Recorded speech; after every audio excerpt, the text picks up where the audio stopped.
வெறுமையாக்குகிற ஆண்டவரே, தோ நான் சிறுமையும் எளிமையும் ஆனவள், எங்கள் அப்பா நீரோ என் மேல் நினைவா இருக்கிறவர், எங்கள் ஒவ்வொருவரையும் ஆளுகை செய்கிறவர்.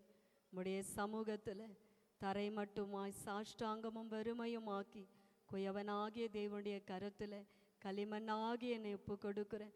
அப்பா, உமது பார்வைக்கு நலமும் உமக்கு சித்தமுமானபடி வணைந்து உடைய நாம மகிமைக்கென்று உபயோகப்படுத்துங்க. ஆண்டவரே, நீங்கள் பேசுங்க, நாங்கள் கேட்குறோம் அப்பா. ஆண்டவருடைய வார்த்தை ஆண்டவரே எங்களுக்குள்ளாய் கிரியை செய்யட்டும். ஆண்டவரே கர்த்தாவே, எங்களை நடத்துங்க, எங்களை ஆளுகை செய்யுங்க, நீங்கள் பேசுங்க. எல்லா மகிமையும் உமக்கே செலுத்துகிறோம். ஏசு கிறிஸ்துவின் நாமத்தில் ஜெபிக்கிறோம் பிதாவே, ஆமேன். ஹல்லேலூயா, ஹல்லேலூயா. கர்த்தருடைய பரிசுத்தமான நாமத்திற்கு மகிமை உண்டாகட்டும். இந்த குருத்தோலை ஞாயிறு, இந்த விசேஷித்த ஆராதனையிலே கூடி வந்திருக்கிற யாவருக்கும் இன்று ஒரு விசை கூட வாழ்த்துதலையும் ஸ்தோத்திரங்களையும் தெரிவித்துக் கொள்கிறேன். கர்த்தர் தாமே உங்களை ஆசீர்வதிப்பாராக. இன்றைய நாளில கூட வாசிக்க தெரிந்து கொள்ளப்பட்டதான வேத பகுதி மத்தேயு 21ஆம் அதிகாரம் 2ஆம் வசனம்.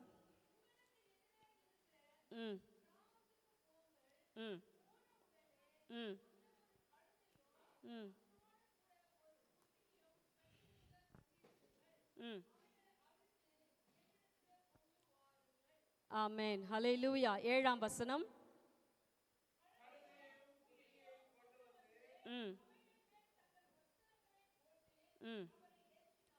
ஆமென், ஹல்லேலூயா. மார்க் 11ஆம் அதிகாரம் 11ஆம் அதிகாரம் 2ஆம் வசனம்.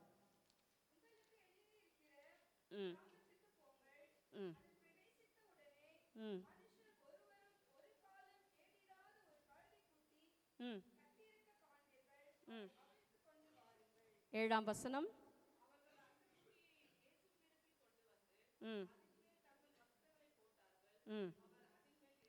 ஆமென், ஹல்லேலூயா. லூக்கா 19:30.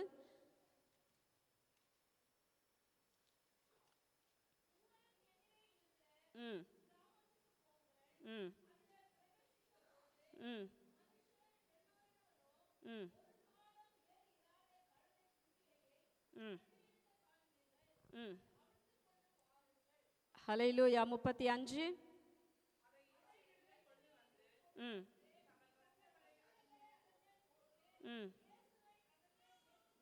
ஆமென், ஹல்லேலூயா. யோவான் 12ஆம் அதிகாரம் 14ஆம் வசனம்.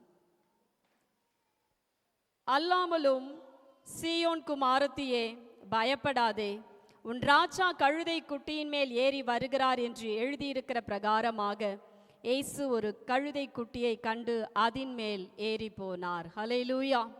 கர்த்தருடைய பரிசுத்தமான நாமத்திற்கு மகிமை உண்டாகட்டும். இந்த 4 சுவிசேஷ புஸ்தகத்திலேயும் நாம் வாசித்தது, எனக்கு அருமையான தெய்வ ஜனமே, கர்த்தர் சொன்னதான ஒவ்வொரு புஸ்தகத்தில் ஒவ்வொரு சுவிசேஷங்களிலேயும் கர்த்தர் நம்மோடு கூட பேசினது, உங்களுக்கு எதிரே இருக்கிற கிராமங்களுக்கு போங்கள். ஹல்லேலூயா. போன உடனே அங்கே ஒரு கழுதையையும் அதனோடு ஒரு குட்டியையும் கட்டி இருக்க காண்பீர்கள், அவைகளை அவிழ்த்து என்னிடத்தில். ஹல்லேலூயா. எனக்கு அருமையான தேவச்சனமே, இந்த 4 சுவிசேஷங்களிலுமே வேதம் சொல்லுகிறது, மத்தேயுல அவரை ஏற்றினார்கள் அப்படி இருக்கு. மார்க்ல அதன் மேல எப்படி என்ன பண்ணாரு, ஏறி போனார் அப்படின்னு இருக்கு. லூக்காவில் இயேசுவை அதன் மேல் ஏற்றினார்கள், யோவானுல ஏறி போனார். ஹல்லேலூயா. எனக்கு அருமையான தேவ ஜனமே, இங்க வாசிக்கிறதான இந்த 4 சுவிசேஷங்களிலேயும் இயேசு கிறிஸ்து கொண்டு வரப்பட்டதான அந்த கழுதை குட்டியின் மேல ஜனங்கள் என்ன செய்யறாங்க, அவரை ஏற்றி மரக்கிளைகளை விரித்து வஸ்திரங்களை விரித்து, கர்த்தராகிய இயேசு கிறிஸ்து நாமத்தினால வருகிறவர் சோதரிக்கப்பட்டவர் என்று சொல்லி அவரை மகிமைப்படுத்தினார்கள். ஆமென், ஹல்லேலூயா. எனக்கு அருமையான தெய்வ ஜனமே, 2 சுவிசேஷங்களிலே அவர் ஏறி போனார் என்று வேதம் சொல்லுகிறது.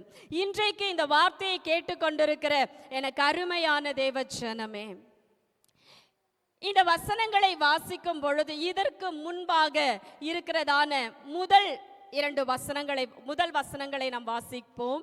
அவர்கள் எருசலேமுக்கு சமீபமாய் சேர்ந்து ஒலிவ மலைக்கு அருகான பெத்பகேயுவுக்கு வந்தபோது இயேசுவானவர் சீஷரில் 2 பேரை நோக்கி, ஹல்லேலூயா.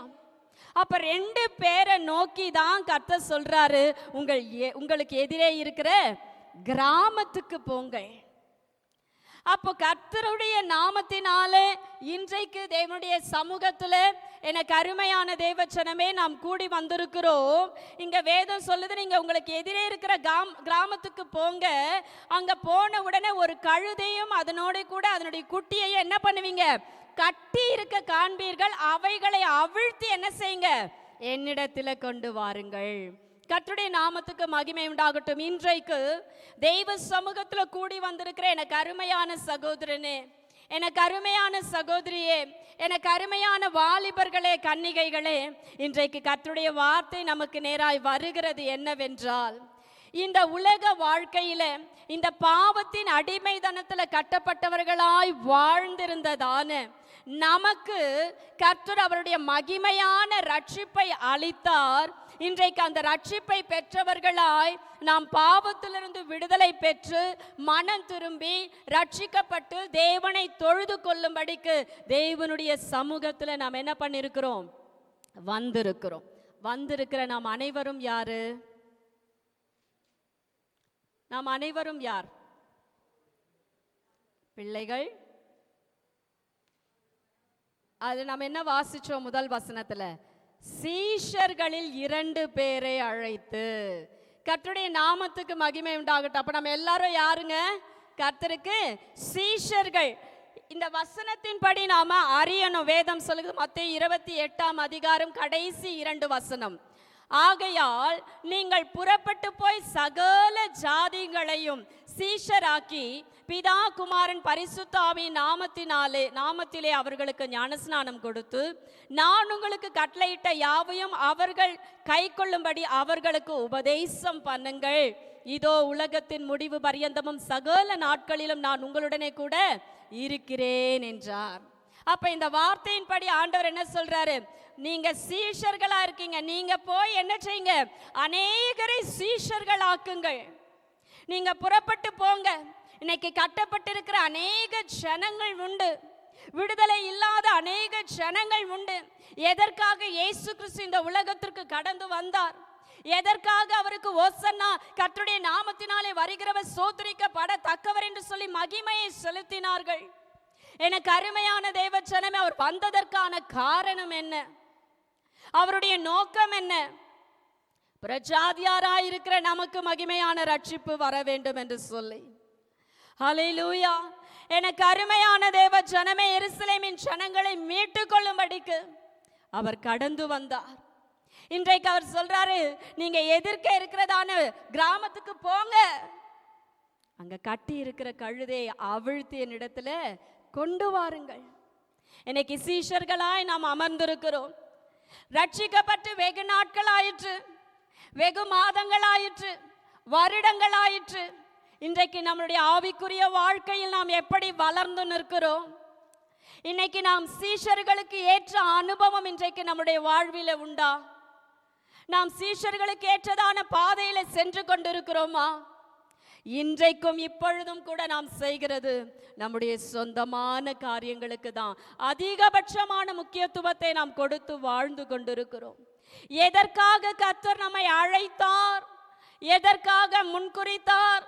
வேதம் சொல்லுகிறது, நீங்கள் என்னை தெரிந்து கொள்ளவில்லை, நான் உங்களை தெரிந்து கொண்டேன். நீங்கள் என் நாமத்தினாலே பிதாவை கேட்டுக்கொள்வது எதுவோ அதை அவர் உங்களுக்கு கொடுக்கத்தக்கதாக நீங்கள் போய் கனி கொடுக்கும்படிக்கும் உங்கள் கனி நிலைத்திருக்கும்படிக்கும் நான் உங்களை ஏற்படுத்தினேன்னு சொல்றாரு. ஹல்லேலூயா. அப்ப நீங்கள் போய் கனி கொடுக்கும்படிக்கும் உங்கள் கனி நிலைத்திருக்கும்படிக்கும் என்றால் எதற்காக கர்த்தர் நம்மை அழைத்தார்? எதற்காக கர்த்தர் நமக்கு ரட்சிப்பை கொடுத்தார்? நம்மை சீஷராக்கி கொள்ளும்படியாக. ஹல்லேலூயா. அவர் வந்த உடனேயே அவர் அநேக சகோதரர்களை கண்டு அவர்களை அழைத்து அவர்களை சீஷராக்கினார். ஹல்லேலூயா. அவரோடு கூட அந்த ஊழியத்துல கர்த்தர் அவங்களை வச்சுக்கிட்டே இருந்தாரு. அவங்களுக்கு அவர் செய்கிற அனைத்து காரியங்களையும் காண்பித்தார்.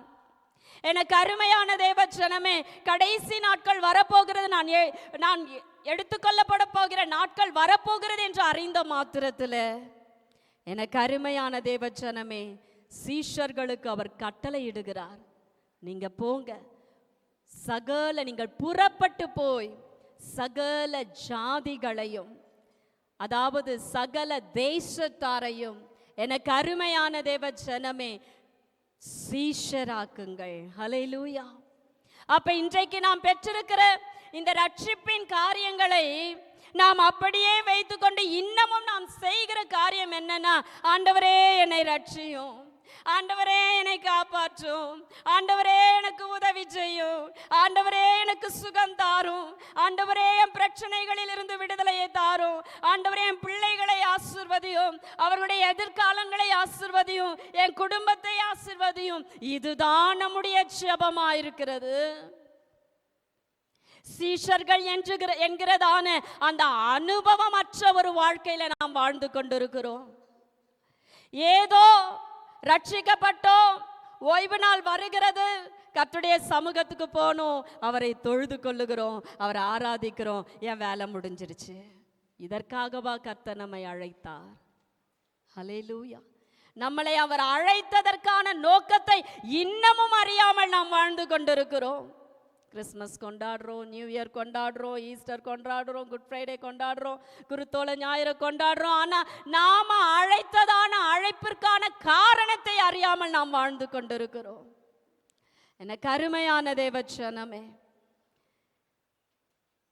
எதிரே இருக்கிற கிராமத்திற்கு போங்கள், அங்கே கட்டப்பட்டிருக்கிறதான கழுதையும் கழுதை குட்டியையும் அவிழ்த்தி என்னிடத்துல கொண்டு வாருங்கள். ஆண்டவர் நமக்கு கட்டளை கொடுத்திருக்கிறார், செய்ய வேண்டியது நம்முடைய கடமை. ஹல்லேலூயா. எனக்கு அருமையான தேவ ஜனமே, இந்த வேலையை செய்ய நாம் எப்படிப்பட்டவர்களாய் இருக்கிறோம் என்றால், வாசிப்போம். எரேமியா 48 அதிகாரம் 10 இன்றைக்கு சீஷர்களாயிருந்து கர்த்தர் சொல்லுகிறதான வேலையை செய்யக்கூடிய ஆவியின் அனுபவத்தில் இருக்கிறதான நாம் எப்படி இப்ப இருக்கிறோம்னா,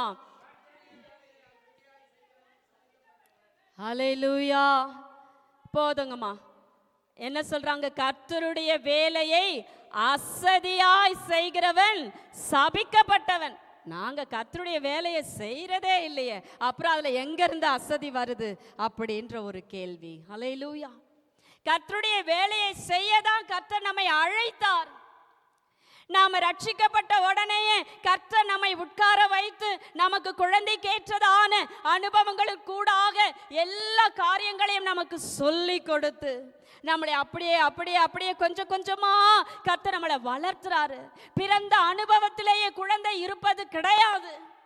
நாமும் ரட்சிக்கப்பட்ட அனுபவத்திலேயே இப்பொழுது கிடையாது. நமக்கும் வேதம் நன்கு நாம் அறிந்திருக்கிறோம். ஆனால் இன்றைக்கு கர்த்தர் சொல்லுகிறதான வேலையை செய்ய தவறினவர்களாக, அதாவது அந்த வேளையில அசதி உள்ளவர்களாய் காணப்படுகிறோம். காரணம், எனக்கு ஒரு குடும்பம் இருக்கு, எனக்கு கணவர் இருக்கு, எனக்கு பிள்ளைகள் இருக்கு, எனக்கு குடும்ப பொறுப்பு இருக்கு, எனக்கு மனைவி இருக்கு, எனக்கு வேலை இருக்கு, நான் செய்யணும், என் குடும்பத்தை காப்பாற்றணும். உண்மைதான். ஆனால் அதற்கு இடையில எனக்கு அருமையான தேவ ஜனமே, கர்த்தர் சொன்னதான வேலையையும் அவர் நம்மை அழைத்ததான அழைப்பிற்கான அர்த்தத்தையும் நாம் அறியக்கூடியவர்களாய் இருக்க வேண்டும். அசதி கிறிஸ்தவ வாழ்க்கையில வரக்கூடாது. நாம் அசதியாக இருக்கக்கூடாது. ஹல்லேலூயா. எனக்கு அருமையான தேவ ஜனமே, அப்படி நாம் அசதியா இருந்தா, கர்த்தருடைய வேளையில அசதியா இருப்போம் என்றால் நாம் எப்படிப்பட்டவர்கள் என்று சொல்றாரு? சபிக்கப்பட்டவர்கள். நம் ஆண்டவர் எப்பவுமே இரக்கம் உள்ளவர் இல்லைங்க. அவர் எப்பவுமே கிருபையை செய்ய மாட்டாரு. அவர் பட்சிக்கிற அக்கினியும் எரிச்சல் உள்ள தேவனுமாயிருக்கிறார். ஆகவே எப்பவுமே அவர் இறங்குவார் இறங்குவார் இறங்குவாருன்னா, அப்ப நீ இன்னுமே பலிபீடத்தின் அனுபவத்துல தான் வாழ்ந்து கொண்டிருக்கிறாய் என்பதை மறந்து போகாதே. ஓ, கர்த்தருடைய கோபம் என் மேல் மூளாதபடி, ஆபிரகாம் சொல்றார், ஆண்டவரே இந்த ஒரு விசை பேசுகிறேன், உமது கோபம் என் மேல் மூளாதிருப்பதாக. அப்ப ஆபிரகாம் அறிந்திருந்தார் கர்த்தருடைய கோபத்தை. ஏனென்றால் புதிய ஏற்பாடின் காலத்துல இயேசு கிறிஸ்துவாய் வெளிப்பட்டவர், அவர் இரக்கமுள்ளவராய் வெளிப்பட்டார். ஆனால் பழைய ஏற்பாட்டின் காலத்துல கர்த்தராயிருந்த இயேசு கிறிஸ்துவானவர் அக்கினியானவராகவும் எரிச்சல் உள்ளவராகவும் பட்சிக்கிற அக்கினியாகவும் தண்டனைக்கு உடனேயே குற்றத்துக்கு உடனேயே தண்டிக்கிற தேவனாகவும் இருந்தார். இன்றைக்கு நாம் கிருபையை பெற்றதனால ரொம்ப அசதியாய் நாம் வாழ்ந்து கொண்டிருக்கிறோம். இப்படி நாம் அசதியாய் வாழ்ந்து கொண்டிருப்போமே ஆனால் சத்திய வசனத்தை நன்கு அறிந்து வேத வசனத்தை நன்கு தெரிந்து வாசித்து தேர்ந்திருக்கிற நாம், எனக்கு அருமையான தேவ ஜனமே, கர்த்தருடைய வேளையில் அசதி உள்ளவர்களாய் காணப்படுவோம் என்றால் கர்த்தருடைய சமூகத்தில் நாம் கணக்கு ஒப்புவிக்கக்கூடிய நாள் வருகிறது. ஆமென், ஹல்லேலூயா. ஆகவே எனக்கு அருமையான தேவ ஜனமே, ரோமர் 12ஆம் அதிகாரம் 11ஆம் வசனம்.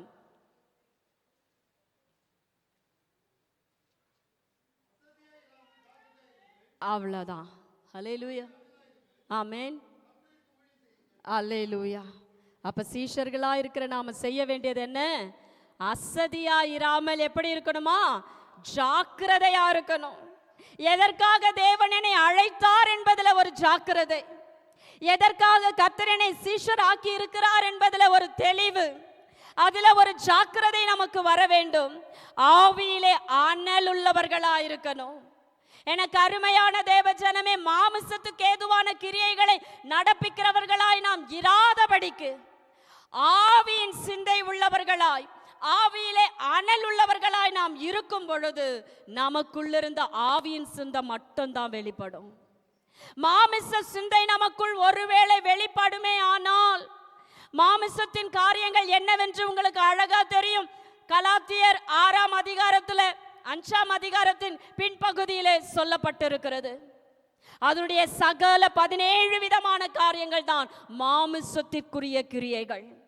வேதம் சொல்லுகிறது மாமிசத்தின் சிந்தை மரணம் என்று, ஆவியின் சிந்தையோ ஜீவனும் சமாதானமும் என்று வேதம் சொல்லுகிறது.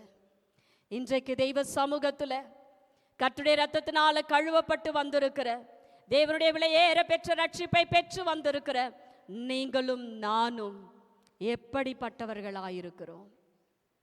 ஹல்லேலூயா. எனக்கு அருமையான தேவ ஜனமே, ஜாக்கிரதையுள்ளவர்களாயிருக்கிறோமா? ஆவியிலே அனலுள்ளவர்களாயிருக்கிறோமா? இல்லை அசதியா இருக்கிறோமா? டயர்டா இருக்கு, கஷ்டமா இருக்கு, அப்புறம் பார்த்துக்கலாம், அப்புறம் இன்னும் அடுத்த வெள்ளிக்கிழமை நம்ம உபவாச கூடுகைக்கு போயிடலாம், அடுத்த ஞாயிற்றுக்கிழமை போயிடலாம், பரவாயில்ல ஒரு 2 பாட்டு முடிஞ்ச உடனே போயிடலாம். இதெல்லாமே அசதி தான். எனக்கு அருமையான தேவ ஜனமே, இந்த அசதியான காரியங்கள் நம்மளை விட்டு அகன்று போகணும். ஜாக்கிரதையா இருக்கணும், தெளிவுள்ளவர்களாயிருக்கணும், ஆவியிலே அனலுள்ளவர்களாயிருக்கணும், கர்த்தருக்கு ஊழியம் செய்கிறவர்களாயிருக்கணும். அதற்காக தான் கர்த்தர் நம்மை அழைத்திருக்கிறார். ஹல்லேலூயா. இப்போ எதிரே இருக்கிற கிராமத்துக்கு போங்க அப்படின்னா நம்ம போய் ஜனங்களை சந்திக்கணும். அட போய் நம்மளால ட்ராக்ஸ் கொடுக்க முடியல, மெய்தான் கொடுக்க சமயம் இருக்கும்போது கொடுத்தோமா? அப்பையும் கொடுக்கல. இப்போ ஒரு கேள்விக்குறியா சொல்லிட்டுறோம், கொடுக்க முடியல. உன்னோடு பேச வருகிற ஜனங்களோடு பேசு, உன் அக்கம் பக்கத்தில் இருக்கிற ஜனங்களோடு பேசுங்க. எத்தனையோ ஜனங்கள் எவ்வளோ விதமான போராட்டத்தில் கட்டப்பட்டிருக்கிறாங்க தெரியுமா? கர்த்தர் அவர் பாடுகளுக்குட்படுகிற வேளை வருகிறது என்று அறிந்த மாத்திரத்தில் அவர் என்ன செய்தார்? சீஷர்களுக்கு மற்ற ஜனங்களை கிறிஸ்துவண்டையில் நடத்தக்கூடிய காரியத்தை கர்த்தர் கற்றுக் கொடுக்கிறார். கட்டி வைக்கப்பட்டிருக்கு, கொண்டு வா, அதை அவிழ்த்து கொண்டு வா. அவிழ்க்க வேண்டியது நம்முடைய கடமை, கர்த்தருடைய சமூகத்துக்கு கொண்டு வர வேண்டியது நம்முடைய கடமை. இதற்காக தான் நாம் அழைக்கப்பட்டிருக்கிறோம். வெறும் ரட்சிப்பை பெற்றுக்கொள்ள அல்ல, வெறும் கர்த்தரை ஆராதிப்பதற்கு அல்ல, அவருக்காக ஊழியம் செய்வதற்காக. ஹல்லேலூயா. அவருக்காக ஆவியிலே அனலாயிருப்பதற்காக, அசதியாயிராமல் ஜாக்கிரதையுள்ளவர்களாயிருப்பதற்காக தான் நம்மை கர்த்தர் அழைத்திருக்கிறார். ஹல்லேலூயா. எனக்கு அருமையான தேவச்சனமே, சரி, இன்னைக்கு நம்மள எத்தனை பேர் அப்படிப்பட்ட ஜாக்கிரதையா இருக்கிறோம், அசதி இல்லாதவர்களாய் ஆவியிலே அனலுள்ளவர்களாய் இருக்கிறோம் என்பதை வசனத்தை கேட்கிற இந்த நேரத்தில் நாம் நிதானித்து அறிய வேண்டும். ஹல்லேலூயா. தேவனால் சந்திக்கப்பட்டு ரட்சிப்பை பெற்று மற்றவர்களையும் தன் சூழ்நிலைகளுக்கு நடுவிலேயும் கர்த்தருக்குள் வழி நடத்தின தேவ மனுஷனை குறித்து நாம் பார்க்க போகிறோம். ஹல்லேலூயா. வாசிக்கலாம். அப்போஸ்தலர் நடபடிகள் 9ஆம் அதிகாரம் 3ஆம் வசனம்.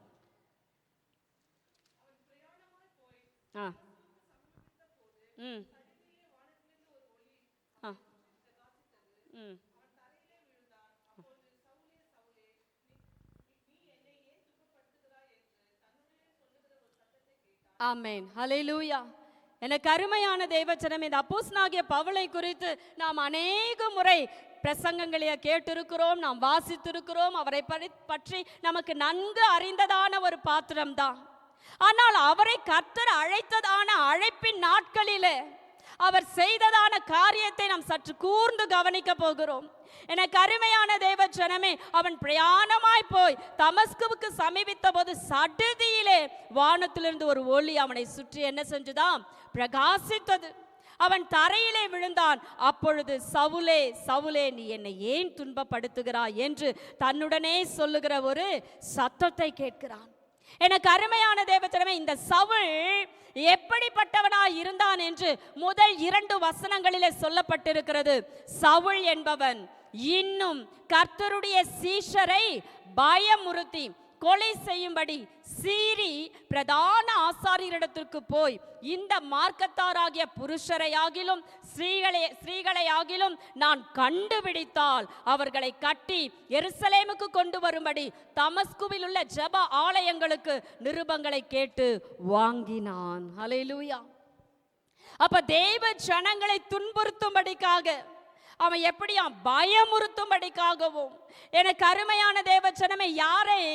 தேவனுடைய சீஷர்களை பயமுறுத்தும்படியாக, அவங்களை கொலை செய்யும்படியாக சீறி, அதாவது வெகு கோபத்துல எரிச்சலோடு கூட பிரதான ஆசாரியரிடத்துல போய், இப்படிப்பட்ட மார்க்கத்தாராய் இருக்கிற இவர்களை நான் என்ன செய்யணும்? அப்படிப்பட்ட ஸ்திரீகளையாகிலும் புருஷர்களையாகிலும் நான் கண்டுபிடிச்சா அவங்களை நான் கொலை செய்ய, அதாவது அவங்களை நான் கட்டி எருசலேமுக்கு கொண்டு வரும்படிக்கு நிருபங்களை கேட்டு வாங்கிட்டு வரான். அவன் வாங்கின்னு வர்றத கர்த்தர் பார்த்தாரு. அப்பதான் ஆண்டவர் என்ன செய்யறாரு? சவுலை சந்திக்கிறார். ஹல்லேலூயா. கருமையான தேவச்சனமே, ஆண்டவர் சொல்றாரு, சவுலே சவுலே, என்னை ஏன் நீ துன்பப்படுத்துகிற? ஒரு சத்தத்தை கேட்கிறான். உடனேயே அவன் சொல்றான், ஆண்டவரே நீர் யார்? ஹல்லேலூயா. எனக்கு அருமையான தேவச்சனமே, உடனே கர்த்தர் சொல்றாரு, நீ துன்பப்படுத்துகிற இயேசு நானே. முள்ளில் உதைக்கிறது உனக்கு கடினமாம் என்றார். அவன் உடனே என்ன செய்யறான்? நடுங்கி திகைத்து, ஆண்டவரே நான் என்ன செய்ய சித்தமாயிருக்கிறேன். ரொம்ப ரொம்ப நேரம் கான்வர்சேஷன்லாம் இல்லை. அவன் வாங்கிட்டு வரான் துன்பப்படுத்த. கர்த்தர் அவனை சந்திக்கிறாரு. சந்திச்ச உடனே அவர் சத்தத்தை கேட்கிறான். சத்தத்தை கேட்ட உடனே நீங்க யாருன்னு கேட்கிறான். நீ துன்பப்படுத்துகிற இயேசு நானேன்னு சொல்றாரு. ஆண்டவரே, அவன் உடனே பயந்து நடுங்கி, நான் என்ன செய்ய சித்தமாயிருக்கிறேன். இன்னைக்கு கர்த்தருடைய ரட்சிப்பை பெற்று வந்திருக்கிற நாம் எத்தனை பேருங்க கேட்கிறோம், ஆண்டவரே நான் என்ன செய்ய சுத்தமாயிருக்கிறேன்? கேட்கிறோமா? அவருடைய காரியத்தை செய்ய நாம் வாஞ்சிக்கிறோமா? அவருடைய காரியங்களில நாம் முக்கியத்துவத்தை கொடுக்கிறோமா? எனக்கு அருமையான தேவச்சனமே, உடனே இவன் புறஜாதியா, இயேசுவை அறியாதவனா?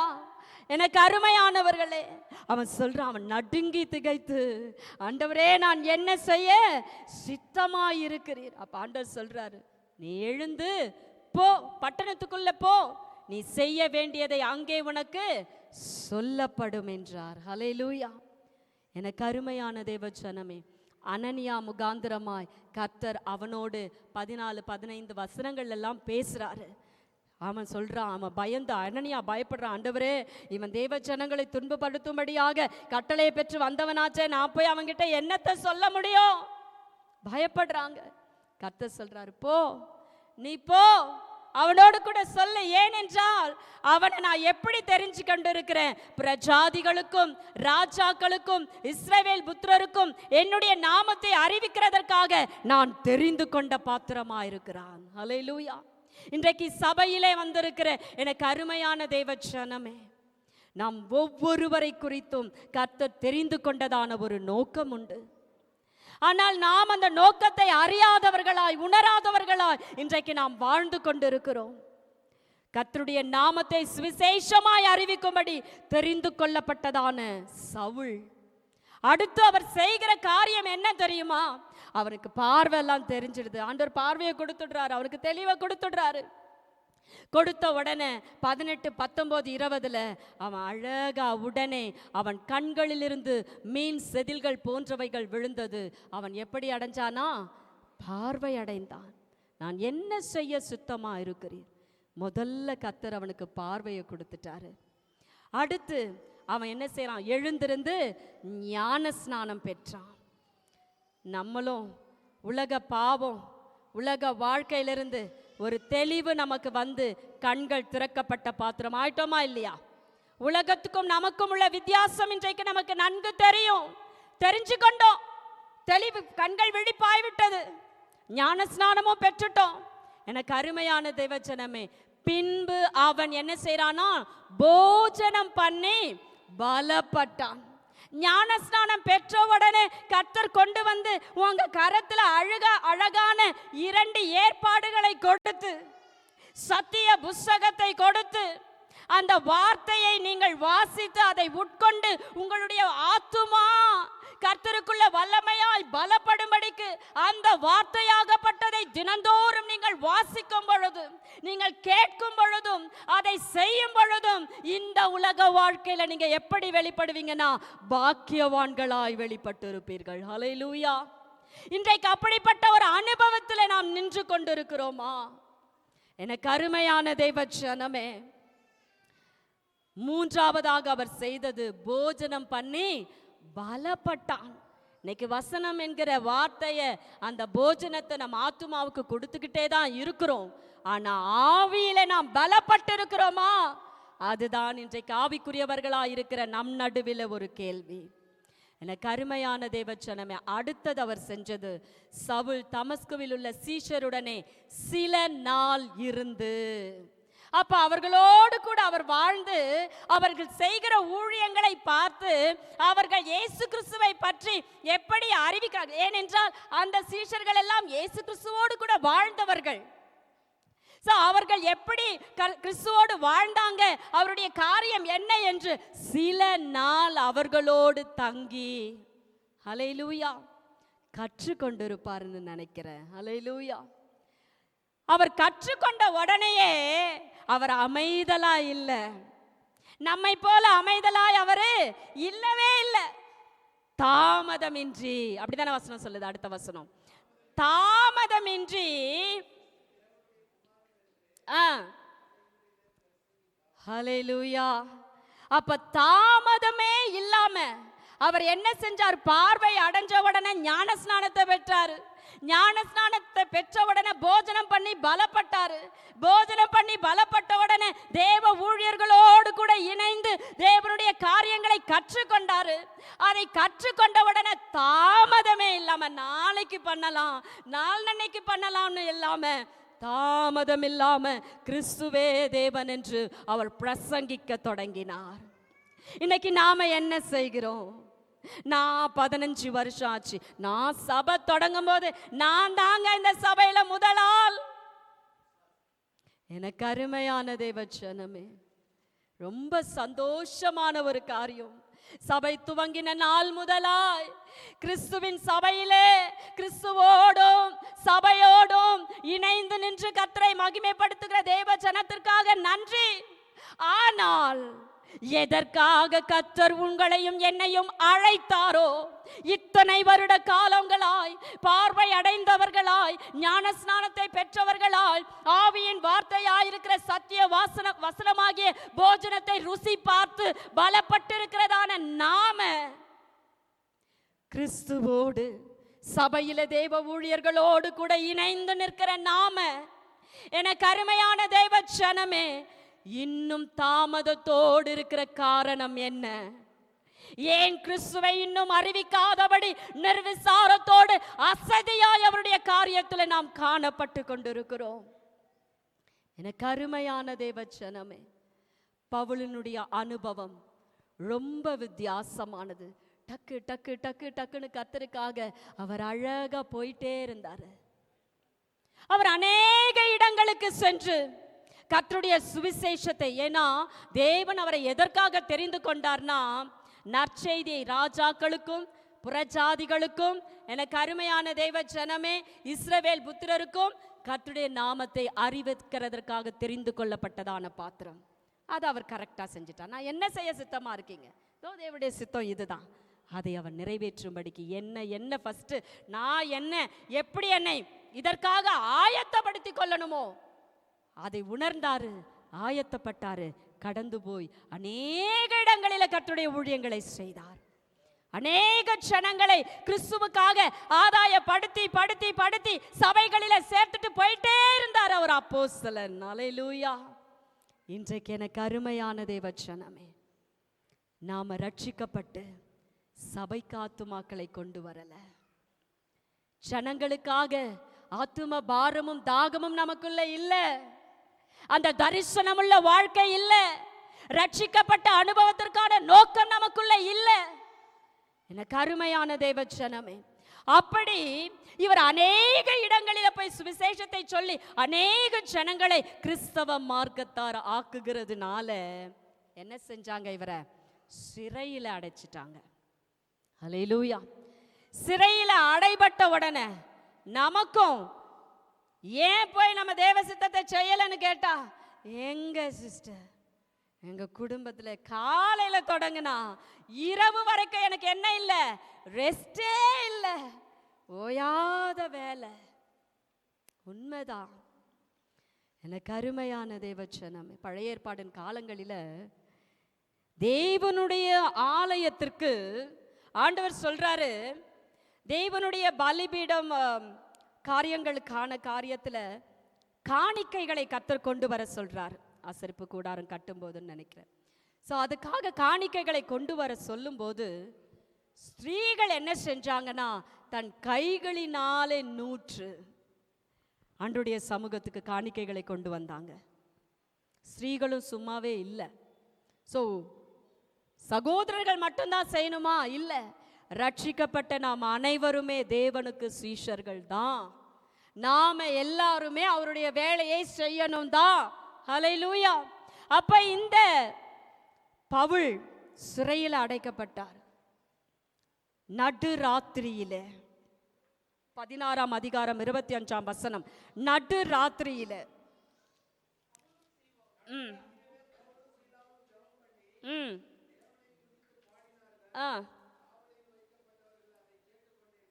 ஆமென். ஹல்லேலூயா. அதன் மேல் வசனத்தில் அவன் இப்படிப்பட்ட கட்டளையை பெற்று அவர்களை உட்காவல் அறையிலே அடைத்து அவர்கள் கால்களை எங்க கட்டி வச்சாங்களாம்? தொழு மரத்துல கட்டி வச்சிருந்தாங்களாம். அந்த தொழு மரத்துல கட்டி வச்சிருந்த சமயத்திலேயுமே, கட்டப்பட்ட ஒரு நிலையின் நடுவிலையுமே, ஐயோ நான் கட்டப்பட்டிருக்கேனே, இந்த கட்டுகளில் இருந்து என்னை யார் விடுதலை ஆக்குவாங்க? ஆண்டவரே என்னை விடுவியும். ஆண்டவரே நாங்க நல்ல சுவிசேஷம் சொல்லிட்டு இருந்தோம், எங்களை கொண்டுட்டு வந்தீங்க, கட்டி போட்டுட்டாங்க, ஆண்டவரே எங்களுக்கு உதவி செய்யுங்க கேட்டாரா? அதற்காக ஜெபிச்சாரா? அப்படியா இருக்கு வேதம்? அங்க அவங்க 2 பேரும் சேர்ந்து கட்டப்பட்ட நிலையில என்ன செஞ்சாங்களாம்? நடு ராத்திரியிலே பவுலும் சீலாவும் ஜெபம் பண்ணி தேவனை துதித்து பாடினார்கள். எனக்கு அருமையான தேவ ஜனமே, அவங்க பாடின உடனே அவங்க கேட்கல, ஆண்டவரே எங்களை விடுதலையாக்கும்னு கேட்கல. அவரை ஜெபிச்சு அவருடைய சமூகத்தில் அவரை பாடி அவரை துதிச்சு அவரை மகிமைப்படுத்தினாங்க. உடனேயே காவலில் வைக்கப்பட்டவங்க எல்லாம் அதை கேட்டுக்கிட்டே இருந்தாங்க. சடுதியிலே அவங்க ஆராதிச்சு கொண்டிருக்கிற அந்த சமயத்தில் என்னாச்சாம்? சடுதியாய் சிறைச்சாலையின் அஸ்திபாரங்கள் அசையும்படியாக பூமி மிகவும் அதிர்ந்தது. உடனே கதவுகள் எல்லாம் திறவுண்டது. எல்லாருடைய கட்டுகளும் என்ன பண்ணிச்சான்? கழண்டு போயிற்று. வெளியே சுவிசேஷம் சொல்லிட்டு இருந்தான், வெளியே ரட்சிப்புகளை ஜனங்களை நடத்திட்டு இருந்தாங்க. இந்த பவுல் கொண்டு வந்து கட்டி வச்சாங்க. இவங்க அங்க ஒண்ணுமே செய்யல. இங்கேயும் கூட கர்த்தர் அவரை கொண்டு ரட்சிப்பின் பாதையில நடத்துறார். என்ன ஒரு மகிமையான காரியம் பாத்தீங்களா? அப்ப இந்த இடத்துலயும் அவங்க கர்த்தரை ஓயாம துதிக்கிறாங்க, அவரை ஆராதிக்கிறாங்க. அந்த இடத்துல எல்லா கட்டுகளும் கண்டு விழுந்த உடனே சிறைச்சாலைக்காரன் என்ன செய்யறான்? பயப்படுறான். ஐயோ எல்லாரும் தப்பிச்சு போயிட்டாங்களோ அப்படின்னு சொல்லி அவன் என்ன செய்யறான்? பயந்து நடுங்கி என்ன செய்யறான்? தன்னை உருவ கொத்தி கொள்ளும்படிக்காக அவன் கடந்து போறான். சிறைச்சாலைக்காரன் நித்திரை தெளிந்து சிறைச்சாலையின் கதவுகள் திறந்திருக்கிறதை கண்டு கட்டுண்டவர்கள் ஓடி போனார்கள் என்று எண்ணி பட்டயத்தை உருவி தன்னை கொலை செய்து கொள்ள போனான். உடனே பவுல் மிகுந்த சத்தமிட்டு சொல்றார், நீ உனக்கு கெடுதி ஒன்றும் செய்து கொள்ளாதே, நாங்கள் எல்லாரும் இங்கதான் இருக்கிறோம், நீ பயப்படாத. அல்லேலூயா. இங்கேயோ கர்த்தர் அவரை கொண்டு ரட்சிப்புகள், அதான் புறஜாதிகளுக்கு நான் ரட்சிப்பை கொடுக்க, ராஜாக்களுக்கு ரட்சிப்பை கொடுக்க. எனக்கு அருமையான தேவ ஜனமே, ராஜாக்கள் நடுவில் கூட இந்த பவுல் பேசும்போது அங்க ஒருத்தவங்க சொல்லுவாங்க, இன்னும் கொஞ்சம் குறைய என்ன கூட நீ இதுக்கு சம்மதிக்க பண்ணுவாயோ அப்படின்னு சொல்லிட்டு அவர் ஒரு கொஸ்டின் மார்க் வைப்பாரு அகரிப்பா ராஜா. சோ அதனால அதை போல கர்த்தர் தெரிந்து கொள்ளப்பட்டதான காரியத்துக்கு முழுமையாய் தன்னை அர்ப்பணித்ததுனால கர்த்தர் அவரை அழகா பயன்படுத்திட்டே போறாரு. எங்கேயுமே கர்த்தர் அவரை சும்மா இருக்க விடவில்லை. நம்மளாம் சும்மா இருக்கிறோம், அமைதலோடு இருக்கிறோம், குடும்பத்துக்காக உழைக்கிறோம், பிள்ளைகளுக்காக உழைக்கிறோம், கணவருக்காக உழைக்கிறோம். இதை தாங்க நம்ம செய்யறோம். கர்த்தருக்காக என்ன உழைச்சோம்? கர்த்தருக்காக எதை செய்தோம்? எதற்காக? ஹல்லேலூயா. அதற்காக கணவரை பார்க்காம, பிள்ளைங்களை பார்க்காம, குடும்பத்தை பார்க்காம ஊழியம் செய்ய போறான்னு போயிட போறீங்க. கணவருக்கும் பிள்ளைங்களுக்கும் குடும்பத்துக்கும் செய்ய வேண்டியதெல்லாம் செஞ்சுட்டு மீதியான நிறைய நேரம் இருக்கு, அதுல செய். யாருக்கும் டிஸ்டர்ப் இல்லாம செய். அதற்கான வழியை கர்த்தர் உனக்கு கொடுப்பார். ஆமென். ஹல்லேலூயா. அப்ப அந்த இடத்துல அப்ப உடனே அவன் என்ன செய்யறான் தெரியுமா? சிறைச்சாலைக்காரர் ஓடி போய் தீபங்களை கொண்டு வர சொல்லி உள்ள ஓடி நடுநடுங்கி பவுலுக்கும் சீலாவுக்கும் முன்பாக விழுந்து அவர்களை வெளியே அழைத்து வந்த, ஆண்டவமாரே, ரட்சிக்கப்படுவதற்கு நான் என்ன செய்ய வேண்டும்? பவுல் கேட்டாரு, கர்த்தாவே நான் என்ன செய்ய சித்தமா இருக்கிறீர்? இவர் ரட்சிப்புக்குள்ள நடத்தப்படுகிற பாத்திரம் வந்து கேக்குது, நாங்கள் ரட்சிக்கப்படுவதற்கு என்ன செய்ய வேண்டும்? ஹல்லேலூயா. உடனே அவர் சொல்றாரு, கர்த்தராகிய இயேசு கிறிஸ்துவை விசுவாசி, அப்பொழுது நீயும் உன் வீட்டாரும் ரட்சிக்கப்படுவீர்கள் என்று சொல்லி அவனுக்கும் அவன் வீட்டில் இருந்த யாவருக்கும் கர்த்தருடைய வசனத்தை போதித்தார்கள். ஹல்லேலூயா. மேலும் ராத்திரியில் அந்நேரத்திலே தானே அவன் அவர்களை அழைத்து கொண்டு போய் அவர்களுடைய காயங்களை கழுவினான். அவனும் அவனுடையவர்கள் அனைவரும் உடனே ஞான ஸ்நானம் பெற்றார்கள். அப்ப அவங்களுக்கு வசனத்தையும் போதித்து, அவங்க என்ன துன்பப்பட்டு கொண்டிருந்தாங்களோ, அவங்களுக்கு என்ன பிரச்சனை இருந்ததோ, அவங்களுடைய போராட்டத்திற்குரிய அந்த காயங்களை எல்லாம் அவன் அவங்கள கூட்டிட்டு போய் கழுவி அவங்கள தேற்றி அவங்கள கர்த்தருக்குள்ள பலப்பட்டு, ஏன்னா இவர் ஃபர்ஸ்ட் வசனத்துல பலப்பட்டுட்டார்ல, சோ அதனால அவங்களையும் வார்த்தையை கொண்டு என்ன செய்யறாரு? கழுவி அவங்களை பலப்படுத்தி அவங்களுக்கு ஞான ஸ்நானத்தை கொடுத்தார். ஹல்லேலூயா. எனக்கு அருமையான தேவ ஜனமே, இன்றைக்கு நம்முடைய வாழ்க்கையில நாம் கிறிஸ்துவுக்காக என்ன செய்கிறோம்? நம்ம குடும்பத்தை நாம் ரட்சித்திருக்கிறோமா? நம்ம குடும்பத்தில் உள்ள நபர்களை முழுமையாய் நாம் ரட்சித்திருக்கிறோமா? நம் கணவர், நமக்கு இருக்கிற பிள்ளைங்க, நம்ம வீட்டில் இருக்கிற மனைவி, முழு குடும்பமாய் கர்த்தரை வந்து நம்ம ஆராதிக்கிறோமா? முழுமையான ரட்சிப்பை நம்ம பெற்றிருக்கிறோமா? நம்ம பிள்ளைகளை ரட்சிப்புக்குள்ள நடத்தி இருக்கிறோமா? ஏன் நம்மால ரட்சிப்புக்குள்ள நடத்த முடியல? எனக்கு அருமையான தெய்வ ஜனமே, கர்த்தராகிய இயேசு கிறிஸ்துவை நம்ம விசுவாசித்து இதற்காக ஜெபிக்கும் பொழுது, அதற்காக பிரயாசப்படும் பொழுது கட்டாயமாய் நம்ம குடும்பங்களில் மகிமையான ரட்சிப்பு உண்டாகும். ஆனா இன்னும் நாம நம்ம குடும்பத்தில் உள்ளவர்களையே ரட்சிப்புக்குள்ள நடத்த திராணியற்றவர்களாய், அதாவது அசதி உள்ளவர்களாய், ஆவியிலே அனல் இல்லாதவர்களாய், ஜாக்கிரதை இல்லாதவர்களாய் நாம் காணப்படுகிறோம். தெளிவுண்டாக வேண்டும். ஆமென். ஹல்லேலூயா. பவுலை போல சீஷரான அனுபவம், சீஷருக்கு ஏற்ற அனுபவம் இன்றைக்கு நமக்குள்ள இருக்கிறதா? ஒருவரும் ஏறியிராத கழுதை குட்டியின் மீது வார்த்தையாகிய இயேசு ஏறி போனார். ஹல்லேலூயா. அவருக்குள்ள வார்த்தையாகிய இயேசு வந்தார். இன்னைக்கு நமக்குள்ள வந்தார்ல, வந்தாரா இல்லையா? சகேயுவின் வீட்டுக்கு கர்த்தர் போனாரா? போன உடனே சகேயு என்ன பண்ணாரு? ஆண்டவரே, நான் வாங்கினதெல்லாம் என்ன பண்ணுறேன், ரெட்டத்தனையா திருப்பி கொடுத்துடுறேன்பா. மனம் திரும்பிட்டான். உடனேயே மனம் திரும்புதல், உடனே பார்வை உண்டாயிட்டு. எனக்கு அருமையான தேவச்சனமே, உடனேயே அவன் எப்படி உடனேயே மனம் திரும்பினானோ அப்படியே அவனுக்கு என்ன உண்டாச்சு, அவங்க வீட்டுக்கு ரட்சிப்பு உண்டாயிற்று. ஆண்டவர் சொல்றார், இன்றைக்கு இந்த வீட்டுக்கு ஆண்டவர் ஒண்ணுமே அவன்கிட்ட பேசல, ஒண்ணுமே பேசல. அவனே உணர்ந்துட்டான். உடனேயே கர்த்தர் ரட்சிப்பை கொடுத்துட்டார். ஹல்லேலூயா. இன்றைக்கு ஏன் நம் குடும்பங்களில் முழுமையான ரட்சிப்பு வரவில்லை? ஏன் என்றால் நமக்குள்ள இருக்கிறதான கர்த்தருக்கு பிரியமில்லாத காரியங்கள் இன்னும் முழுமையாய் நாமே குணப்படலை, நாமே இன்னும் திருந்தலைங்க. நம்மளே இன்னும் முழுமையாய் மனம் திரும்பவில்லை. நமக்குள்ள இன்னும் சாத்தானுக்கு ஏற்றதான காரியங்கள் உண்டு. அவனுடைய காரியம் நமக்குள்ள இருக்கு. என்னங்க இருக்கு? நாளை எதையுமே வச்சுக்கல, நான் தெளிவா இருக்க. வாசிக்கலாம், கலாத்தியர் 5ஆம் அதிகாரம்.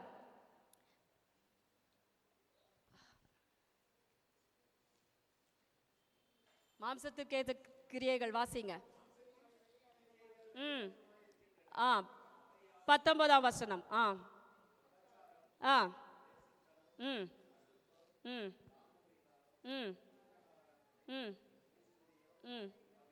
பகைகள், விரோதங்கள், வைராகியங்கள், கோபங்கள், சண்டைகள், பிரிவினைகள், மார்க்கபேதங்கள், பொறாமைகள், கொலைகள், வெறிகள், களியாட்டுகள்.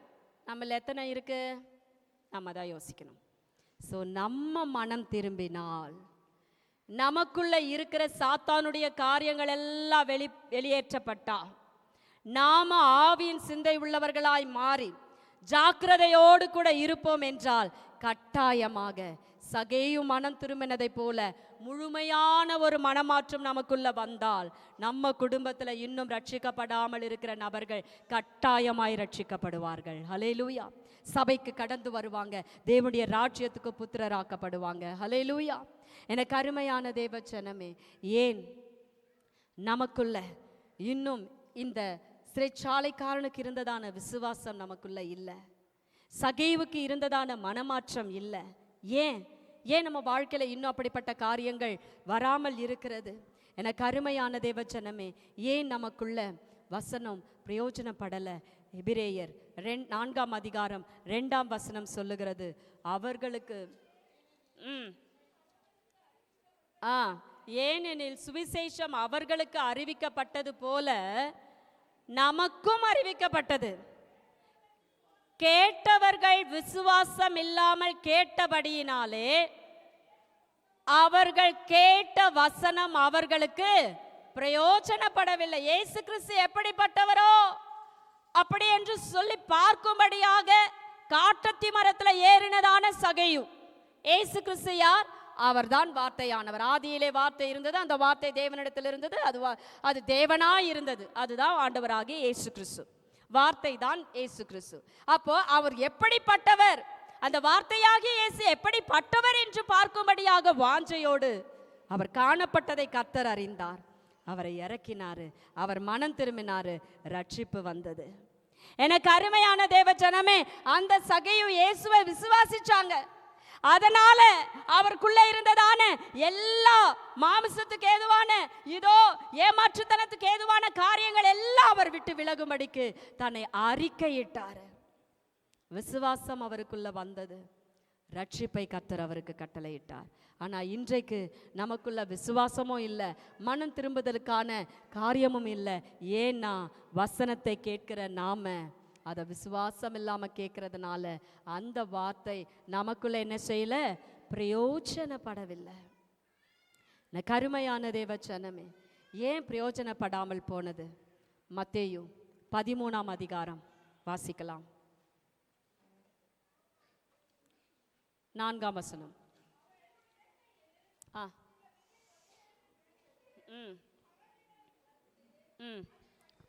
ஆமென்.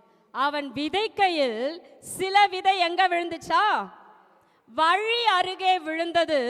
வழி அருகே விழுந்ததான விதைகளை பறவைகள் வந்து என்ன செஞ்சுச்சான்? பட்சித்து போட்டது. சில விதை அதிக மண்ணில்லாத கற்பாறை இடங்களில் விழுந்தது. மண் ஆழமாய் இராததினாலே அது சீக்கிரமா என்ன பண்ணுச்சான், முளைத்தது. வெயில் ஏறின போதோ அது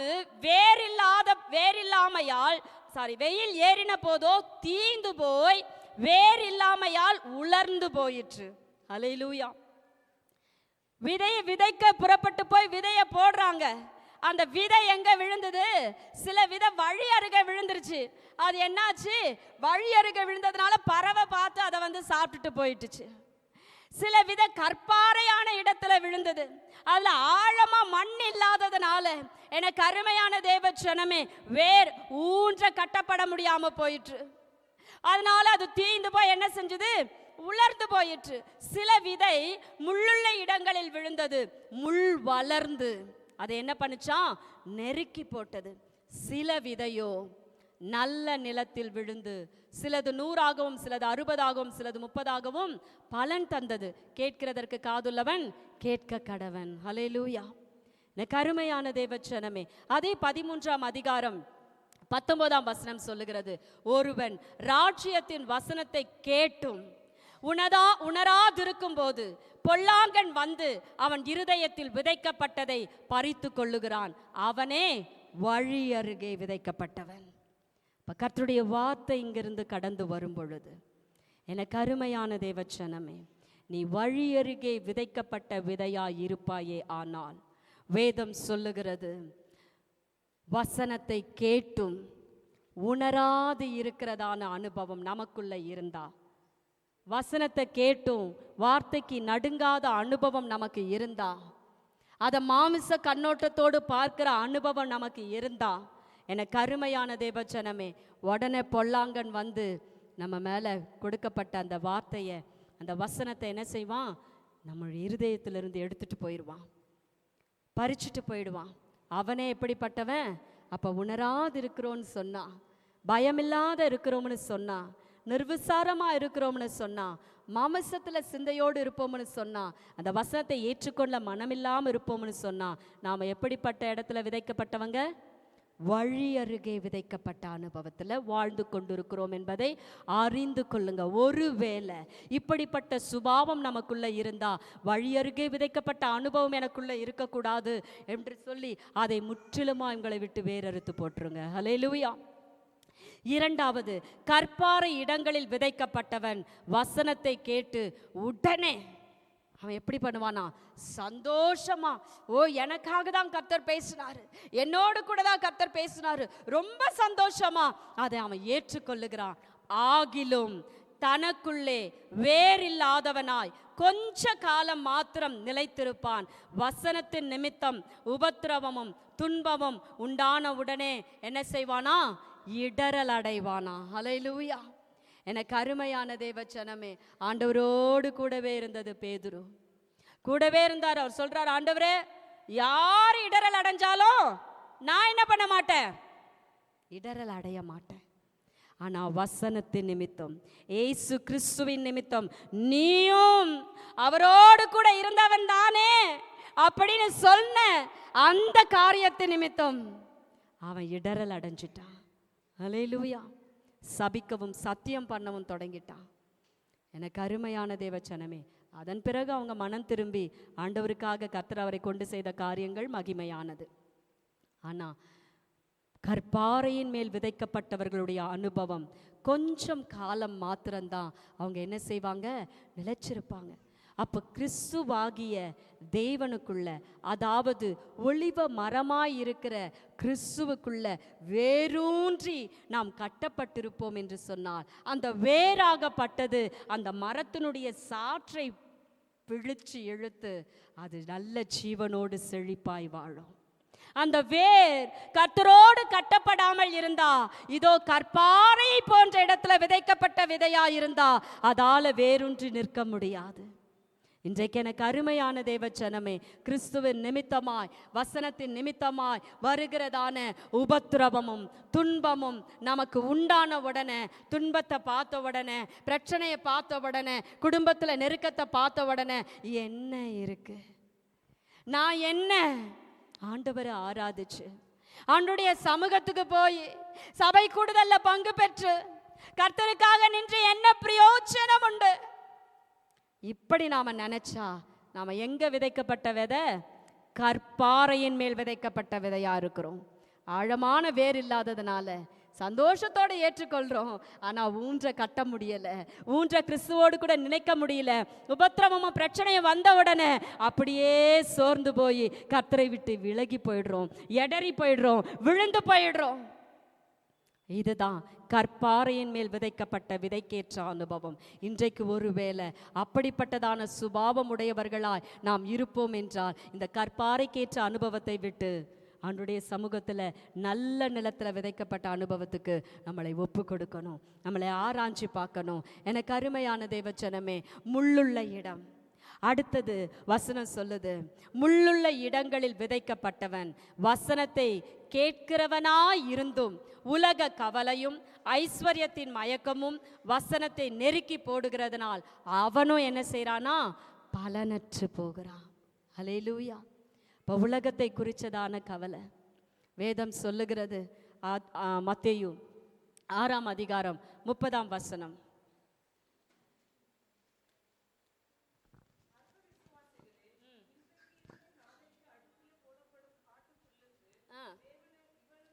இவ்விதமாய் உடுத்துவித்தால் உங்களுக்கு உடுத்துவிப்பது அதிக நிச்சயம் அல்லவா? ஆகையால் எண்ணத்தை உண்போம், எண்ணத்தை குடிப்போம், எண்ணத்தை உடுப்போம் என்று கவலைப்படாதிருங்கள். இவைகளை எல்லாம் அஞ்ஞானிகள் நாடி தேடுகிறார்கள். இவைகள் எல்லாம் உங்களுக்கு வேண்டியவைகள் என்று உங்கள் பரமபிதா அறிந்திருக்கிறார். முதலாவது தேவனுடைய ராஜ்யத்தையும் அவருடைய நீதியையும் தேடுங்கள், அப்பொழுது இவைகள் எல்லாம் உங்களுக்கு கூட கொடுக்கப்படும். ஆகையால் நாளைக்காக கவலைப்படாதிருங்கள், நாளைய தினம் தன்னுடையவைகளுக்காக கவலைப்படும். அந்தந்த நாளுக்கு அதினதின் பாடு போதும். ஹல்லேலூயா. எனக்கு அருமையான தேவச்சனமே, அப்ப இது எல்லாமே எல்லாம் ஐஸ்வர்யம் வேணும், கவலை, உலக கஷ்டம், கவலை எல்லாம் மாறணும், எல்லாமே ஆண்டவருக்கு தெரியும். ஏன்னா வேதம் சொல்லுது, நீங்கள் வேண்டிக் கொள்ளுவதற்கு முன்பதாக இன்னது தேவை என்று கர்த்தர் அறிந்திருக்கிறார். உன் நாவில் சொல் பிறவாததுக்கு முன்னே அவைகள் எல்லாவற்றையும் அறிந்திருக்கிற கர்த்தர் உன்னோடும் என்னோடும் உண்டு.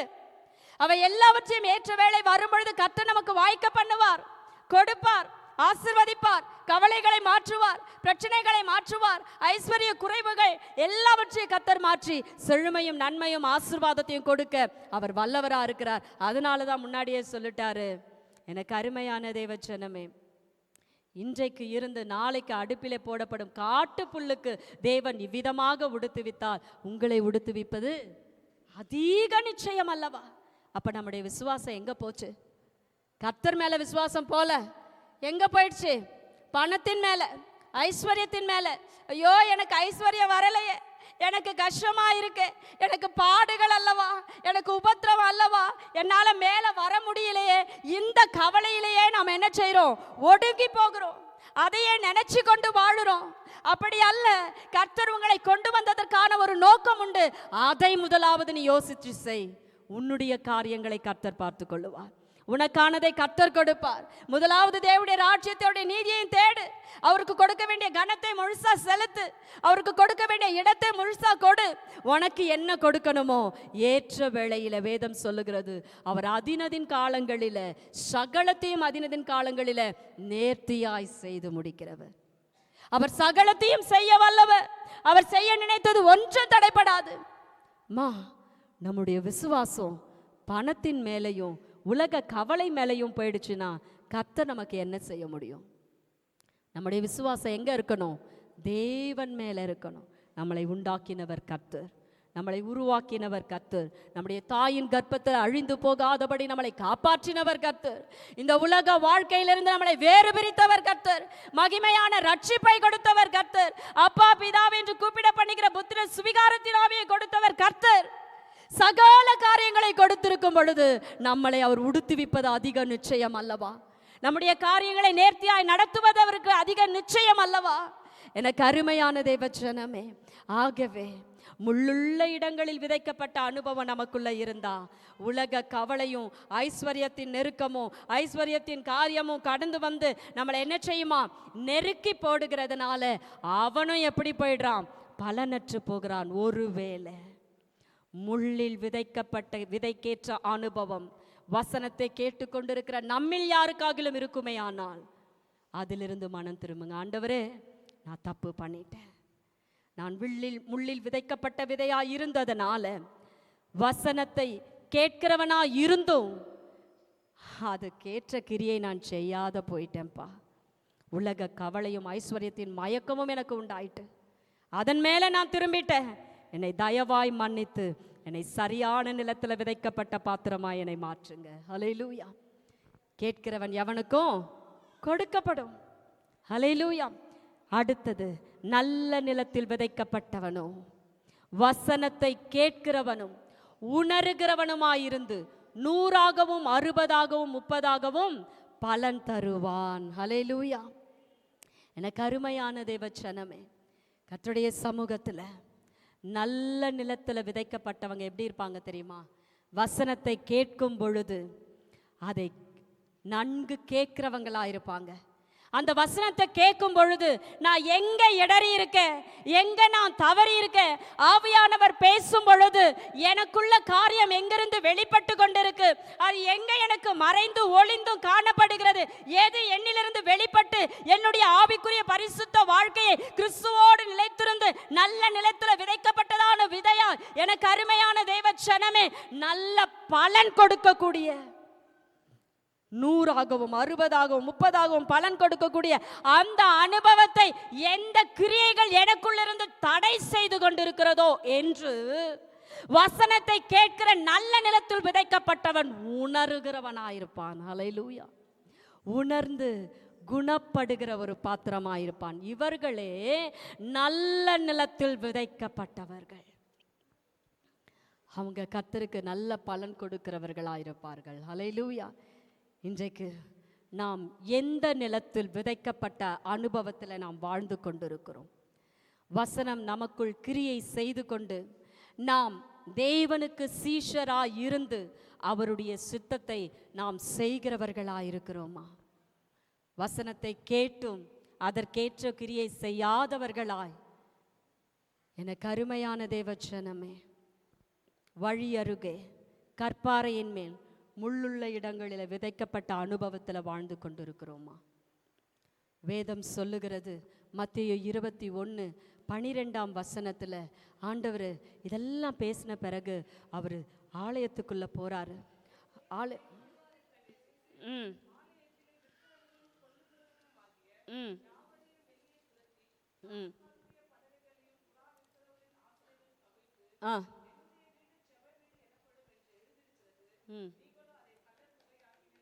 ஹல்லேலூயா. அப்போ வார்த்தையாகிய இயேசு கிறிஸ்து நமக்குள்ள வரும்பொழுது அவர் கழுதை குட்டியாகிய மரியின் மேல் ஏறி போனார்.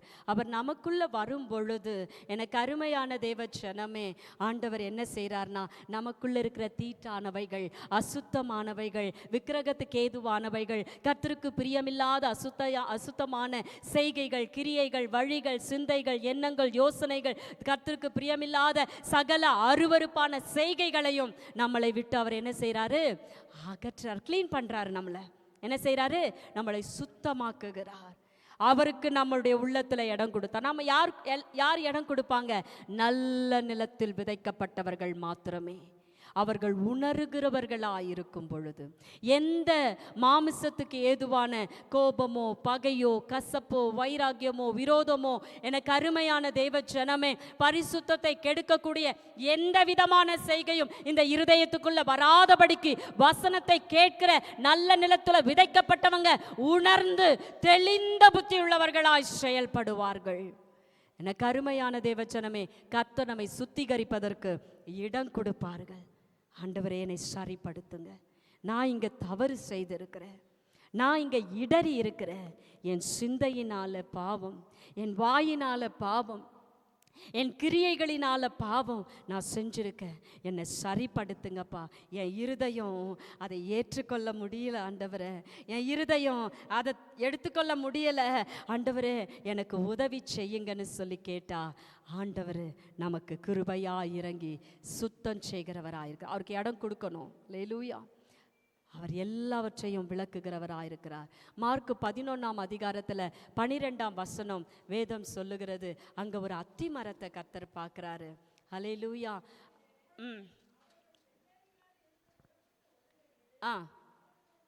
அவருக்கு பசி உண்டாயிற்று. அப்போ கர்த்தர் முதல்ல நமக்குள்ள வந்து எல்லா தீட்டுகளையும் அகற்றிட்ட உடனே நம்ம கிட்ட கர்த்தர் என்ன விரும்புறாரு? கனி கொடுக்கணும்னு விரும்புறாரு. வெறுமையான மரமா அவர் நம்மளை பார்க்க விரும்பல. ஹல்லேலூயா. அவர் அடுத்த சுவிசேஷத்துல சொல்றாரு, அத்தி மரத்துக்கிட்ட பசியோடு புறப்பட்டு போறார். அவர் பசி உண்டாயிற்று. அப்பொழுது இலைகள் உள்ள ஒரு அத்தி மரத்தை தூரத்துல கண்டு அதுல ஏதாகிலும் அகப்படுமோ என்று பார்க்க வந்தார். அத்திப்பழ காலமாய் இராதபடியால் அவர் அதனிடத்தில் வந்தபோது அதில் இலைகளை அல்லாமல் வேறொன்றையும் காணவில்லை. அப்பொழுது இயேசு அதை பார்த்து, இது முதல் ஒரு காலம் ஒருவனும் உன்னிடத்தில் கனி புசியாதிருக்க கடவன் என்றார். அது அவருடைய சீஷர்கள் கேட்டார்கள். ஹல்லேலூயா. எனக்கு அருமையான தேவச்சனமே, அப்போ அவருக்கு பசி உண்டான உடனே அவர் என்ன செய்கிறாரு? கனி இருக்குமா? நல்ல செழிப்பாக இருக்கு. நம்ம கூட எல்லாருமே செழிப்பாக இருக்கிறோம். ஆனால் நம்மள கனி இருக்கா? ஆவியின் கனி என்ன? அன்பு, சந்தோஷம், சமாதானம், நீடிய பொறுமை, தயவு, நற்குணம், விசுவாசம், சாந்தம், இச்சையடக்கம். இந்த 9 விதமான கனிகள் நமக்குள்ள இருக்கா? அந்த கனியை தான் கர்த்தர் தேடிவார். பழத்தையா தேடி வருவார்? அவர் தானே எல்லாத்தையும் உண்டாக்கினார். ஹல்லேலூயா. இது ஆவியின் சிந்தையோடு கூட நம்ம பார்க்கும் பொழுது ரட்சிக்கப்பட்டு கர்த்தரால் சுத்திகரிக்கப்பட்டு தேவனுடைய பிள்ளைகளாய் வாழுகிற நம்மில அவர் வரப்போகிறாரு. அவர் வரும்பொழுது எதை பார்க்க போறாரு? கனி இருக்கா? ஆவியின் கனியாகிய அன்பு இருக்கா? ஆவியின் கனியாகிய சந்தோஷம் இருக்கா? எனக்கு அருமையான தேவச்சனமே, வாசிக்கலாம். கலாத்தியர். அன்பு இருக்கா? சந்தோஷம் இருக்கா? சமாதானமாகிய கனி இருக்கா? நீடிய பொறுமையாகிய கனி இருக்கா? தயவாகிய கனி இருக்கா? நற்குணமாகிய கனி உண்டோ? விசுவாசம் என்கிற கனி உண்டோ? சாந்தம் என்கிற கனி உண்டோ? இச்சை அடக்கம் என்கிற கனி உண்டோ? இந்த 9 கனியை தான் தேடி அப்பா திருப்பி வர போறாரு. எனக்கு அருமையான தேவச்சனமே, நினையாத வேளையிலே சுவருவார், ஆயத்தமாயிருப்பவர் மேலே செல்லுவார். உன்னை போல கனியற்ற மனிதரெல்லாம் கண்ணீர் விட்டு கதறிடும் காலம் வருதே. அத்திமரமே, அத்திமரமே, ஆண்டவர் வரும்போது கனி இல்லையே. தேன்மழை கொடுத்தாய் பலன் இல்லையே, பச்சை இலை கொடுத்தாய் கனி இல்லையே. அத்திமரமே, அத்திமரமே, ஆண்டவர் வரும்போது கனி இல்லையே. அவர் வரப்போறாரு. மரத்துக்கு ஏற்ற, மரத்துக்கு மரம் வித்தியாசம். மாம்பழம், கொய்யா மரம் இல்லையா, சப்போட்டா, இப்படி அநேக கனிகள் உண்டு. அந்த கனியை தேடி அப்பா வரப்போறதில்ல. நம்மளை சுத்தமாக்கி பரிசுத்தமாக்கி நம்மளை சரிப்படுத்தி நம்மள இருக்கிற எல்லா தீட்டையும் ஆண்டவராகிய தேவன் விரட்டி சுத்தமா வச்சிருக்கிற நம்மளை இலைகள் மாத்திரம் பச்சையாய் அல்ல, இந்த 9 விதமான கனிகளும் இருந்தால் மாத்திரமே கிறிஸ்து வரும்போது நம்மை அவரோடு கூட அழைத்து செல்லுவார். இந்த கனி எப்படிங்க ஒரு மரத்துல 9 விதமான கனி கொடுக்க முடியும்? கொடுத்துதான் ஆகணும். அதுதான் கர்த்தர் நமக்கு கொடுத்திருக்கிற பிரமாணம். அந்த அன்பாகிய கனி, இந்த 9 விதமான கனியும் சமயத்திற்கு ஏற்றார் போல நீடிய பொறுமை, தயவு, சாந்தம், இச்சை அடக்கம். எனக்கு அருமையான தேவச்சனமே, இவைகள் எல்லாம் நிறைந்து அந்தந்த நேரத்தில் எந்தெந்த கனி செயல்பட்டதோ ஆண்டவர் வரும்போது பார்ப்பாரு. ஓ, இந்த மரம் இந்த என் பிள்ளை கொடுக்க வேண்டிய நேரத்தில் சரியா அந்த 9 விதமான கனியை கொடுத்திருக்குன்னு சொல்லி அழகா நம்மளை அழைச்சிட்டு போயிடுவாரு. ஹல்லேலூயா. எனக்கு அருமையான தேவச்சனமே, அப்படி இல்லைன்னா அவர் சபிச்சிட்டாரு. சாபத்திற்குள்ளாக நாம் ஆக்கப்படாதபடி ஆசீர்வாதத்தின் அனுபவத்துக்குள்ளாய் கடந்து போவோம். லூக்கா 19ஆம் அதிகாரம் 41 வசனம் வாசிக்கும் பொழுது, அவர் சமீபமாய் வந்தபோது நகரத்தை பார்த்து அதற்காக என்ன செஞ்சாரா? கண்ணீர் விட்டு அழுதார். உனக்கு கிடைத்த இந்த நாளில் ஆகிலும் உன் சமாதானத்துக்கு ஏற்றவைகளை நீ அறிந்திருந்தாயானால் நலமாயிருக்கும். இப்பொழுதோ அவைகள் உன் கண்களுக்கு மறைவாயிருக்கிறது. உன்னை சந்திக்கும் காலத்தை நீ அறியாமற் போனபடியால் உன் சத்துருக்கள் உன்னை சூழ மதில் போட்டு உன்னை வளைந்து கொண்டு எப்பக்கத்திலும் உன்னை நெருக்கி உன்னையும் உன்னிலுள்ள உன் பிள்ளைகளையும் தரையாக்கி போட்டு உன்னிடத்தில் ஒரு கல்லின் மேல் ஒரு கல் இராதபடிக்கு செய்யும் நாட்கள் வரும் என்றார். இன்றைக்கு எருசலேம் இஸ்ரவேலுக்கு விரோதமாய் நடந்து கொண்டிருக்கிற காரியம் அதுதான். ஆண்டவர் வந்தார் அந்த ஜனங்களுக்காக, அவங்க அதை ஏற்றுக்கொள்ளல. ஆண்டவர் சொல்றார், இந்த நாளில் ஆகிலும் உனக்கு கிடைச்ச, நான் வந்திருக்கிற உன்னை தேடி இந்த நாளில் ஆகிலும் உன் சமாதானத்துக்கு ஏற்றவைகளை நீ அறிந்திருந்தாயானால் நலமாயிருக்கும். ஆனா இப்பொழுதோ அவைகள் உன் கண்களுக்கு என்ன ஆயிடுச்சு? மறைவாயிடுச்சு. என் நாட்கள் முடிஞ்சு போச்சு, நான் போக போறேன். நான் வந்த வேளையான காரியம் முடிந்தாயிற்று, நான் போறேன். நீ அறிஞ்சிருந்திருந்தனா நலமாயிருந்திருக்கும். ஆனா இப்ப அது உன் கண்ணுக்கு மறைவாயிடுக்கு. உன்னை சந்திக்கும் காலத்தை நீ அறியாமல் போயிட்ட. நான் வந்தேன், உன்னை சந்திக்க வந்தேன். இந்த வார்த்தை நமக்கும் தான். நான் உன்னை சந்திக்க வந்தேன், ஆனா நீ அறியாமற் போனபடியால் உன் சத்துருக்கள் உன்னை சூழ மதில் போட்டு உன்னை வளைந்து கொண்டு எப்பக்கத்திலும் உன்னை நெருக்கி உன்னையும் உன்னிலுள்ள உன் பிள்ளைகளையும் தரையாக்கி போட்டு உன்னிடத்தில் ஒரு கல்லின் மேல் ஒரு கல்லிராதபடி செய்யும் நாட்கள் உனக்கு வரும். கர்த்தருடைய சமூகத்தில் தேவன் நம்மை தேடி வரும் பொழுது நல்ல நிலத்தில் விதைக்கப்பட்ட விதையாய் கிறிஸ்துவானவர் நம்மில வாசமாயிருந்து, எனக்கு அருமையான தேவ ஜனமே, அவருக்கு சிஷ்யராகக்கூடிய அனுபவத்தை கொடுத்து நம்மை கொண்டு கர்த்தர் செய்ய வேண்டிய காரியங்களை நாம் சரியாய் செய்வோமானால், எனக்கு அருமையான தேவ ஜனமே, நமக்கு அவர் கொடுத்திருக்கிற காரியத்தில் அவரை கண்டடையத்தக்க சமயத்தில் சரியாய் கண்டடைஞ்சோம்னா சரியான பாதையில் நாம் நடத்தப்பட்டு எனக்கு அருமையான தேவ ஜனமே நித்திய ஜீவனை சுதந்தரிக்கிறவர்களாயிருப்போம். யோவான் 12ஆம் அதிகாரம் 24ஆம் வசனம்.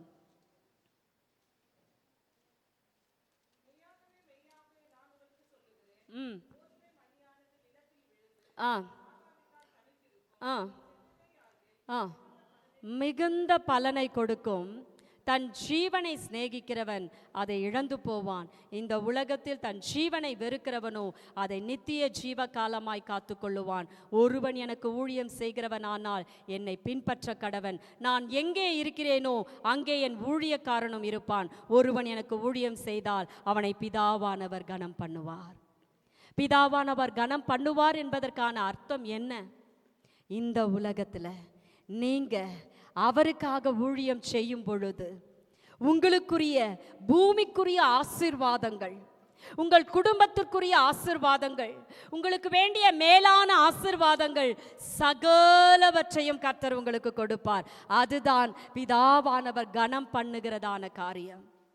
ஆகவே எனக்கு அருமையான தேவஜனமே, அவருக்கு ஊழியம் செய்கிறவர்களாய், எனக்கு அருமையானவர்களே, கோதுமை மணியானது நிலத்தில் விழுந்து சாகாவிட்டால் தனித்திருக்கும், அது செத்ததே ஆகில் மிகுந்த பலனை கொடுக்கும். இன்னைக்கு நம்ம எல்லாரும் தேவ சமூகத்தில் கடந்து வந்திருக்கிறோம். தன் ஜீவனை சிநேகிக்கிறவன் அதை இழந்து போவான். இந்த உலகத்தில் தன் ஜீவனை வெறுக்கிறவனோ அதை நித்திய ஜீவ காலமாய் காத்து கொள்ளுவான்.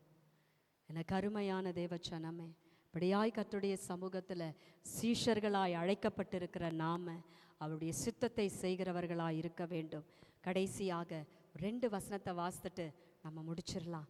கடைசி காலத்தில் வந்திருக்கிறோம், கடைசி நாட்களில் வந்திருக்கிறோம். கொஞ்ச காலம்தான் நமக்கு இருக்கு.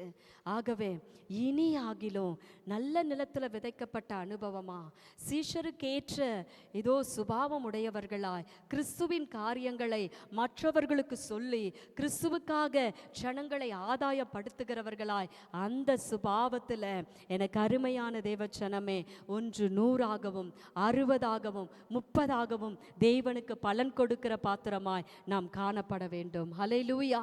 இங்கே வேதம் சொல்லுகிறது 12:12, ஆகையால் பரலோகங்களே அவைகளில் வாசமா இருக்கிறவர்களே களி கூறுங்கள், பூமியிலும் சமுத்திரத்திலும் குடியிருக்கிறவர்களே ஐயோ, பிசாசானவன் தனக்கு கொஞ்ச காலம் மாத்திரம் உண்டென்று அறிந்து மிகுந்த கோபம் கொண்டு உங்களிடத்தில் இறங்கினபடியால் உங்களுக்கு ஆபத்து வரும் என்று சொல்ல கேட்டேன். ஆகவே கொஞ்ச காலம்தான் இருக்கு, அதை அவன் பிரயோஜனப்படுத்தி கொள்றான். இன்னைக்கு நாம் என்ன செய்யணும்? பிரயோஜனப்படுத்தி கர்த்தருக்காக அவருடைய சித்தத்தை செய்கிறவர்களாய், இதோ சிஷ்யருக்கேற்ற அனுபவத்தை உடையவர்களாய், இதோ உலகத்தின் முடிவு பரியந்தம் சதா காலமும் நம்மோடு கூட இருக்கிற தேவனுக்கு உலகமெங்கிலும் புறப்பட்டு போய் இதோ அவருடைய ஜனங்களை அவருக்காக சீஷராக்குகிற அனுபவத்துக்கு ஊடாக நம்ம நடத்தப்படுவோம்.